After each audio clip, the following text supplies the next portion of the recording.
exciting to have you all back. I was speaking with Jennifer early on when she was planning this, and I said, you know, what are we going to do this year as far as getting together and making some progress and things? And she said, hey, you guys, we're going to get together and talk about things that were of interest to you, things that were of concern to you, and things that we can work on all together to get right. And I think she said she's got a list of things for me to talk about, but that's really what it's all about. We're a family. As I've always said, and I'll say it again tonight, the most valuable asset the Aces have is its alumni.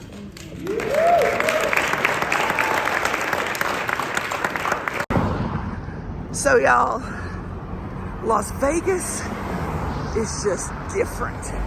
Somebody actually thought up this place. I don't know if you saw that movie. It was either in the 80s or the 90s, I think, called Bugsy. And kind of goes through it kind of chronicles the life of Vegas and how Vegas came about. Someone conceived of Vegas.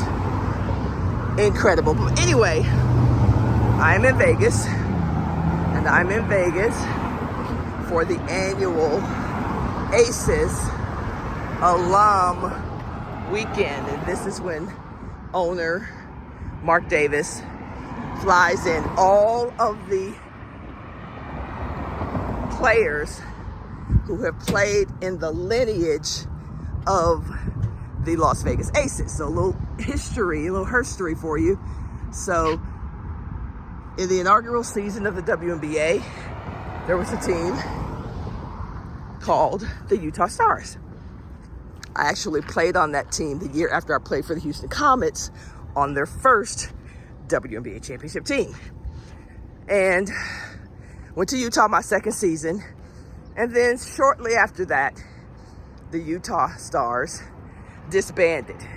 Now, if you've read online, you know that the Stars were owned by the Jazz because part of the deal made by former commissioner, the late, great David Stern, part of the deal he struck was that the WNBA teams would be owned by their NBA counterparts. So all the teams in the original season of the W were owned by NBA teams. So our team was owned by the Utah Jazz. So when they disbanded, decided they did not want to be in the business of the W anymore, because let's call it a bug, that's what it was.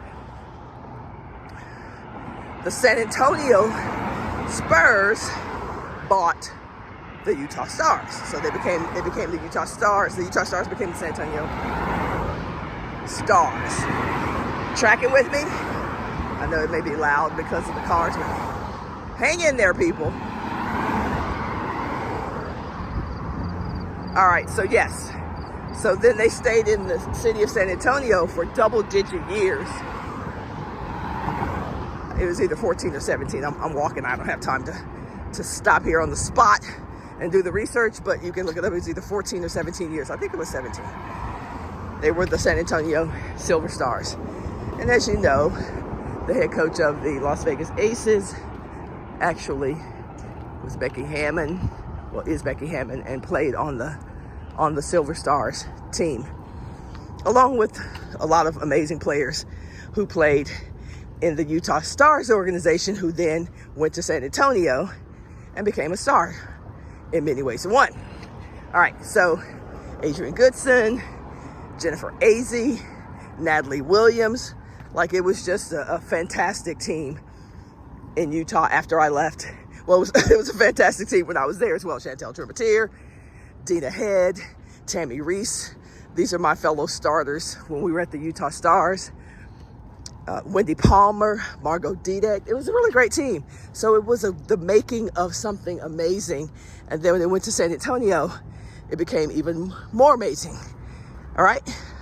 So then when San Antonio got out of the business of the W, I believe it was 2019, they sold to MGM. And then I think a year later, the owner of the Raiders, Mark Davis, bought the Stars, bought the Aces, I should say. So MGM bought him, moved him to Vegas, and then Mark Davis bought him. And that brings us to today, which is why for the last 3 or 4 years, I've lost count, we come here every year. Mark Davis pays an all-expense trip for all the Aces alumni. So whether you played in Utah or San Antonio or the early years of the Aces, Mark Davis flies us all in +1. So this is one of the trips that I usually bring my younger brother, who's more like my son. I bring him with me every year. People have brought their parents, their kids, their husbands, their wives, and it's just been amazing. So we're out here this year, and I'm just kind of walking around the city because I've been awake since 5:30 for some strange reason. So I'm just walking around. So today, of course, the Aces will face the Dallas Wings, who you guys know I actually call the games. I'm one of the announcers for the Dallas Wings. Big game, by the way. Dallas Wings beating Atlanta the other night. Y'all probably saw that. But today, they are facing the mighty Aces, who are coming off a loss from the Los Angeles Sparks. All right, so that's a little herstory lesson for you on my walk up this street. Where am I? Flamingo, one of the famous streets in Las Vegas. But yeah, let me keep walking. I've got about 15 to 20 more minutes on my walk, and we will see you guys for another report after the game.